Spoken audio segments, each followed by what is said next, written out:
সকাল থেকে যেভাবে নোপাশল থেকে ভোটাররা এসেছেন শান্তিপূর্ণ পরিবেশে ভোট অনুষ্ঠিত হচ্ছে।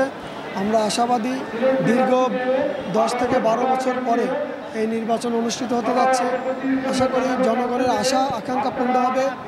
আমরা এই সুন্দর পরিবেশে যদি ভোটাধিকার প্রয়োগের শেষ পর্যন্ত আমরা শান্তিপূর্ণ ভোটাভোট হওয়ার পরে ফলাফল আমরা সবাই মিলে মেনে নেব এবং আমরা যদি জয়ী হই প্রকাশক ও বিক্রেতা ঐক্য পরিষদ আমাদের মেইন লক্ষ্য হলো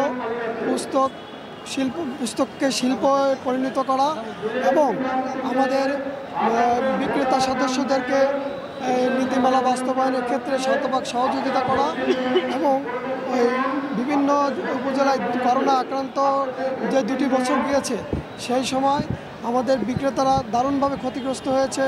অনেকের ব্যবসা বাণিজ্য বিলুপ্তির পথে, সেখান থেকে উত্তরণের জন্য যদি আমাদের এই প্যানেল প্রকাশক বিক্রেতা ঐক্য পরিষদ জয়লাভ করে তাহলে আমাদের যিনি সভাপতি হবেন আলহাজ রেজাউল করিম বাদশাহ মহোদয় তার প্রধান অঙ্গীকারই হচ্ছে নীতিমালা বাস্তবায়ন করা, বিক্রেতা সদস্যদের পাশে দাঁড়ানো এবং সরকারকে বিনামূল্যে যে বই বিতরণ কার্যক্রম আছে সেই কার্যক্রমে আমরা তাদেরকে সহযোগিতা করছি। গত 3 মাস ধরে আমাদের বিভিন্ন কর্মকাণ্ডকে আমরা বন্ধ রেখে বিনামূল্যের যে বই বিতরণ কার্যক্রম সেটাকে আমরা সহযোগিতা করছি।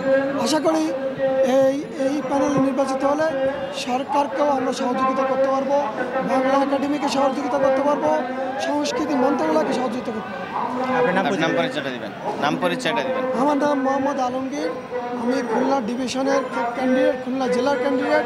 আমি খুলনা জেলার সভাপতি, খুলনা বিভাগের সভাপতি এবং বিগত 3 টার্ম আমি পরিচালক ছিলাম। ধন্যবাদ আপনাদের সবাই।